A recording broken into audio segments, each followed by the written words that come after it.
So I have them stacked up here like cordwood today, working on this Cummins '07 3/4 or 1 ton dually, changing number 1 injector, number 4 injector. Got the valve cover off, the air induction system off, blew off all the pipes, but yet some rust came off of some of the pipes there. I actually had to cut the pipes with a pair of bolt cutters. 15/16 socket to remove the connector tube, and then the intake or the valve cover gasket has to come off with all the nuts on top of the injectors. Have to change number 4 injector because apparently the customer broke the stud on there. Those little brass studs are very soft. Anyways, we're going to put a new injector. I got number 1 injector out. I'm going to throw an ohmmeter across it just to make sure it's defective, but I'm 99% sure it is. And clean up all these parts and replace the injector. So there's the ohmmeter test leads connected across the original number 1 injector, and it shows basically over 40 ohms, and I think the spec is like 0.5. Let's try a new one.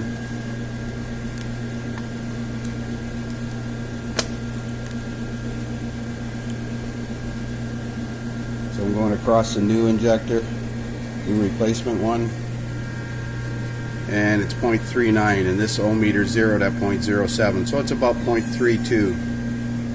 Oh, I got a helper here. What are you doing? You want to help me? You won't see the oil on you if you climb up here in this engine bay. Anyways, we're going to make sure that the copper washer has stayed on the bottom of the injector and that there's no debris down in the port down there. Let me turn the light on so you can see. So the very bottom of that, I'm going to take some compressed air and blow that out, make sure there's nothing in there. Oh, you really want to help, don't you? Come on, get down. You're going to get all black and oily. Crazy cat. Anyways, distractions. We'll carry on. So I decided to refresh my memory with this procedure because it's been a while since I've done one. I know there's a sequence here. I've already installed the injector in the head temporarily and the bolts in finger tight. New sealing washer is on there, oil on the O-ring. O-ring was already installed. And it says, install the fuel injector hold down clamp mounting flange bolts. Be sure the tightening of these bolts to 44 inch-pounds. And that centers and seats the injector. After tightening, relieve the bolt torque, but leave the bolts threaded in place. And then install the high pressure connector, which I've cleaned. Cleaned this, new O-ring on there, and the little oil on the O-ring would be good. Install the high pressure connector, do a preliminary tightening of 11 foot-pounds on that nut that holds it in. I've cleaned the inside of that nut with a spark plug, or I've cleaned the inside of that nut with the wire brush for battery post cleaning, and I'm going to blow it out with compressed air. Then tighten the injector hold downs to 89 inch-pounds. Do a final torque with a high pressure connector and retaining nut to 37 foot-pounds. So that's the procedure, and that's what we're going with. So the rocker arm bolts are 27 foot-pounds. The jam nut for the valve adjustment is 18 foot-pounds. The intake valve lash is 10 thousandths of an inch, and the exhaust valve lash is 26 thou. I believe that's on a hot engine though, and this engine is cool, so that would be a little bit, I would imagine, a little bit loose. I'm going to double check that. You should always double check specifications in the latest service literature. My source of literature right now is all data, but occasionally I might interpret something wrong or write it down wrong, so as a disclaimer, please read the manual.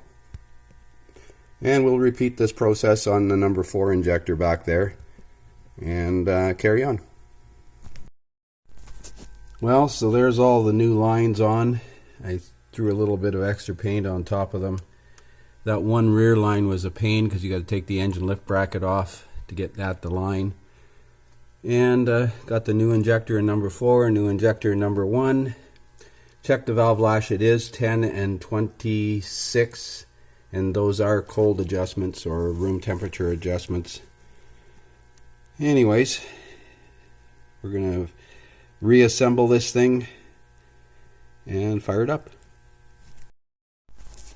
So these injector wire nuts are torqued to 11 inch-pounds, which is barely nothing. Just very careful, otherwise you'll break the stud off over torquing it. They're just brass studs, 11 inch-pounds. So she's running on all 6 cylinders now. Let's have a look and see if there's any fuel leaks.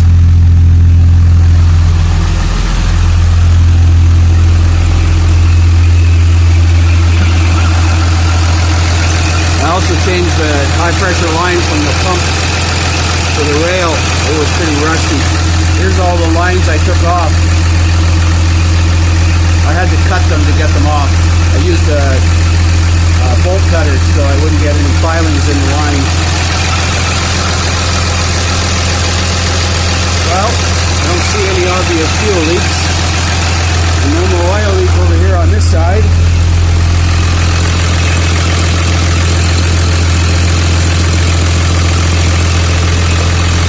Scan it for codes, see if there's any code set.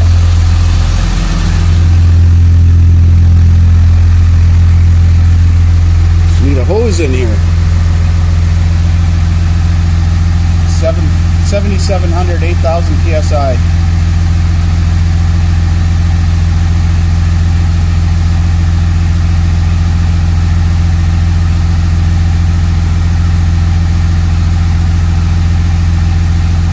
Oh, I have the air temp sensor.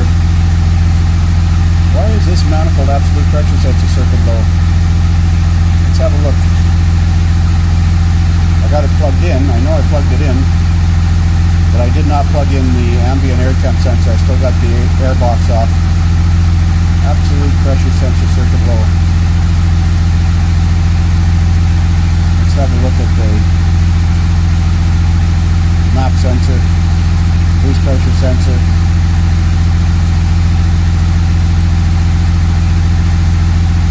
Boost pressure shows 14 psi. Boost voltage is not out of range.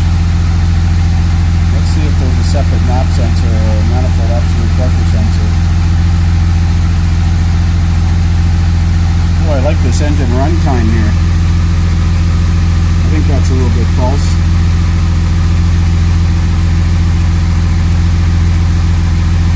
Well, we're going to have a look at see if I missed a connector, but I know I don't have the air intake on yet. I found the barometric pressure sensor reading. It's reading 18 inches of mercury. I suspect that should be around 28, 29. I got to find out where it is.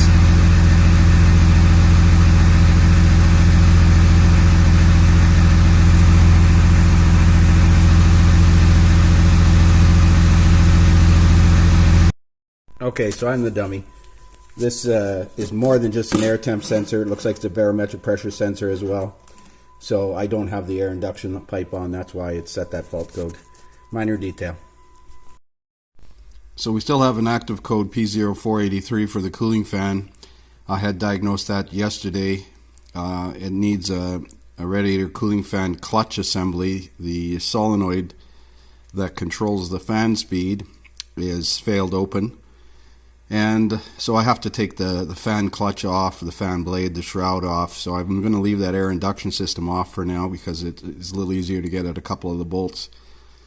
Also have to fix the power steering belt, which is squealing when it's starting cold. It didn't do it in the shop here when it was warm, but yesterday when I drove it in the shop it was squealing. I suspect that the power steering pulley is not fully pressed onto the shaft, or it's out of alignment slightly. Maybe I'll make a video on using the laser aligning tool to qualify that. It'll be much easier once that cooling fan is out of the way. So that's it for now. It's Christmas.